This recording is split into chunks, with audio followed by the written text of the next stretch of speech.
para hablar en términos, vamos a decir, de acciones de comunicación con relación al conflicto Cuba-Estados Unidos. Yo creo que estamos viviendo un momento en el que, a mi juicio, se está manejando en términos de líneas de mensaje algo muy similar a lo que se manejó, digamos, al final del siglo XIX, la reconstrucción de Cuba, la necesidad de reconstruir Cuba a partir de situaciones internas. Cuando vemos la historia de las relaciones entre los dos países, hay momentos que marcan, vamos a decir, el accionar comunicacional de los Estados Unidos hacia Cuba. Como decía, a finales del siglo XIX, que es cuando Cuba aparece como noticia para la audiencia estadounidense, se maneja una gran línea de mensaje. O sea, Cuba no puede defenderse por sí sola, Cuba es incapaz, Cuba no tiene la capacidad de hacerle frente a los españoles, a la colonia, y por tanto es necesario que Estados Unidos intervenga para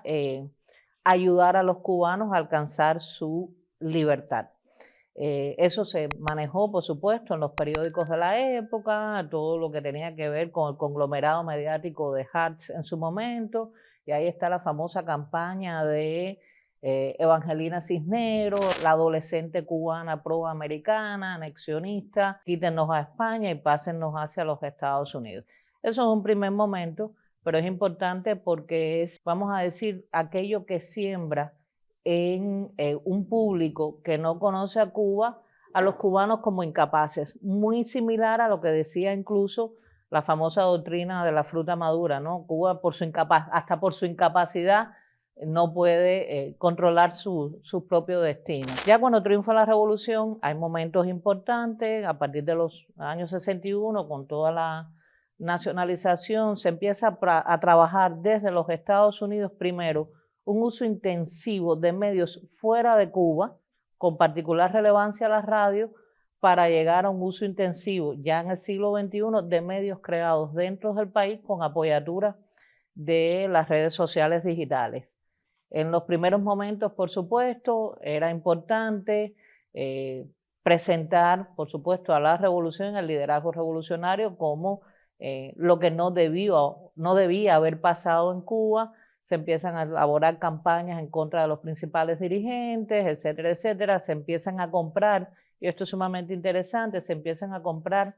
espacios en la radio privada de la Florida, incluido Massachusetts, también al norte, para transmitir información que iba a ser elaborada por la CIA. Todo eso está en documentos desclasificados para poder llegar al público cubano. En el año 61, Radio Swan, muy conocida por todo el mundo, después llamada Radio Américas, que está vigente hasta el año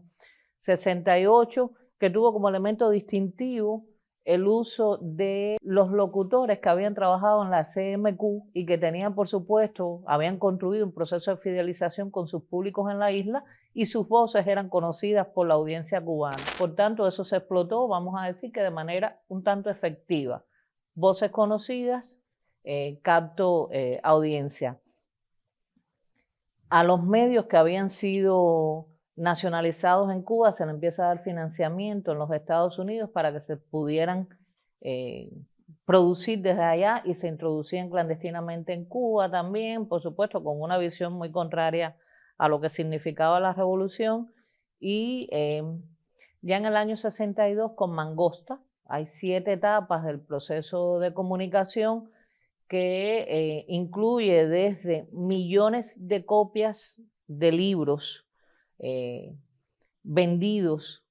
contra la figura de Fidel Castro, con caricaturas incluso para llegar a una audiencia mucho más amplia en el país. Recuerda que, aunque en el año 61 Cuba, con la campaña de alfabetización, se declara libre de analfabetismo, de todas formas hay públicos al que les es más fácil llegar con una caricatura que con un texto. Entonces todo eso se maneja de manera muy intencionada por parte de los Estados Unidos. En los 80 seguimos, fíjate, hay un grupo de estaciones de radio también del lado de allá, cubanas, aunque no tenían, y eso es importante aclararlo, no tenían, digamos, apoyo federal, son estaciones de radio que transmitían hacia Cuba, pero que eran financiadas por cubanos del lado de allá. No tenían, cuando reitero, no tenían apoyo federal, significa que no había dinero del gobierno de los Estados Unidos